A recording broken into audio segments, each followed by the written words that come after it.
Okay, you want to introduce yourself? What's your name? Yo, my name is Khaaliq Haneef. And what's the name of your exhibit? So the name of my exhibit is The Devious Minds of Khaaliq Haneef. And why'd you call it that? So my whole life has been, I would say, it has been an example of rebellion. And I see being rebellious as being devious, deviating from what the norm is. So that being my mind, I have a devious mind because I'm not thinking, I really don't feel that I think in a linear way.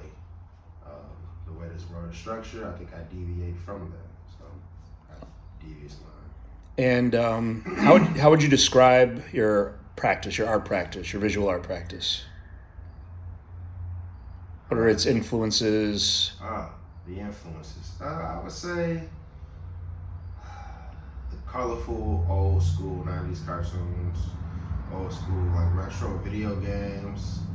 They had a big inspiration of mine inspiration on me where their colors were just vibrant and it felt there was more lifelike in a sense. There was no rules. Everything was first of its kind. So them creating this idea of different worlds and these beautiful colors, choosing to do this allowed me to feel warm and happy inside and all that stuff. And it left a great impression on me from seeing these different styles and the avenues people chose to go without having any direction at all. Like, you know.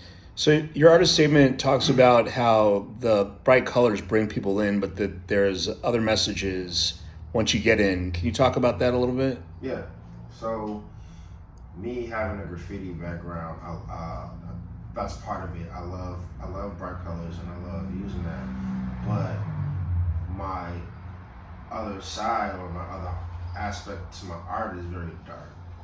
My entire life I've drawn dark stuff or just more serious toned art. So this allows me to fuse the two. I'm allowed to use those bright colors, but I'm also allowed to add that serious tone to what I want. So one of my pieces I have my character, his name is Chop, this purple spirit or a ghost. He is chasing the pig with a fork, but also saying he wants to eat the pig and stuff. There's other artwork on my Instagram where there's a skull of a pig with the police hat on in a turd. You know, Hmm. it's funny, but the pig being a skull, you understand the implications of that. So tell me about this wallpaper. It's certainly catching people's eye. Right. So this behind me is a culmination of thoughts of things that I felt represent me. So everything you see here, from beauty to light to destruction, all encompasses what I experience in life, what I feel represents me. All these little symbols are what I think of or what I think explains who I am or explains how I feel about things. So there you see some anime inspirations, some old video game inspirations, you see some African inspirations, you see my feelings towards the earth, you see my graffiti style inspirations incorporated into this overall. To even to say you can get a Murakami feel of that. There's an artist named Takashi Murakami who is, I say, subliminally left an impression on me at a younger age. Unknowingly, I didn't know who Takashi Murakami was until later in life. And I'm like, oh, that was Buddy who did that. Dope. That was a dope inspiration to do what I do now. So yeah, I could totally see this on the wall of like a bar or like a hangout spot or any sort of like a store. Like this sort of thing could definitely translate outside of a art gallery or museum space. Most definitely. I also see it like as a streetwear background as well because Bathing Ape was actually a huge inspiration of mine when I was younger.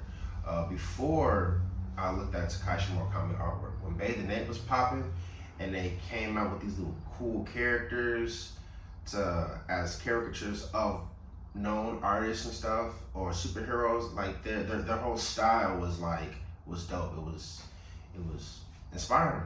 So I incorporate that ideal because they use like graffiti, not graffiti, but they use like camo and the art style. So I incorporate that a little bit within my art as well. Cool. So, what's next? What's next for Devious Mind? So the next is a doper, more cool exhibition. I'm in the works of figuring that out. To be honest, I don't know what tomorrow has to come, but from having this exhibition here, I'm excited for whatever tomorrow brings, and I'll do my best to be ready for that. Cool. And so this was your first solo exhibition. Yes. What did you learn from the experience, and what was your favorite part? One of the things I would say I learned is that seeing is believing. You can think and convince yourself of all kinds of ideas, but until it actually happens, you're not gonna get the full scope, the full experience of what is happening around you. I envisioned myself having my own exhibit at a younger age, even years ago, but actually having my own exhibit now, I can really feel what that is like. I can have ideas of what I want to improve on or what I didn't like. You don't have those ideas when you are convincing yourself this is what's happening. Like as an artist, as a performing artist, I can say all I want.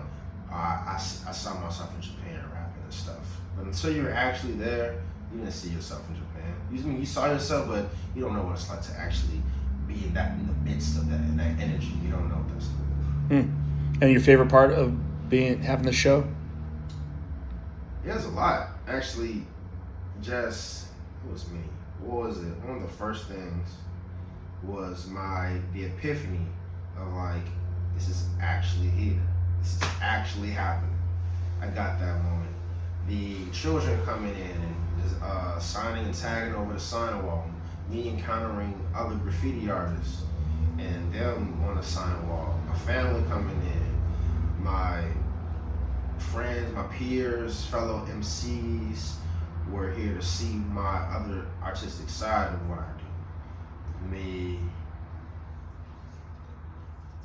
bringing my character to life, because I understand that my specific character, Chop, his image is not easily accepted for the people with soft people who are, oh, this is too much, or this is too, it's not for the dainty. I'm not a dainty person. My art is not dainty. So if you're not ready for that, you're not ready for that. But I'm happy that my art was able to be shown and accepted and be displayed. That was really that. And yeah, the children coming through, all the youth coming through, that was really dope, because I'm happy that they gravitated towards my art and stuff. Yeah. So last question. What's up with this guy? The shark? Well, the shark is an homage to my early childhood when I first started creating visual art. I believe the shark was probably one of the first things I drew. It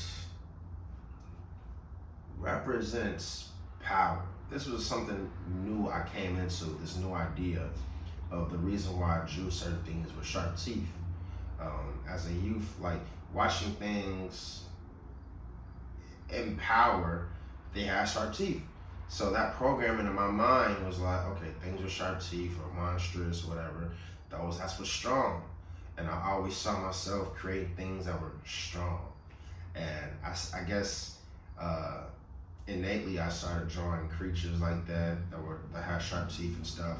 And the shark was probably one of the first things I ever drew that I liked.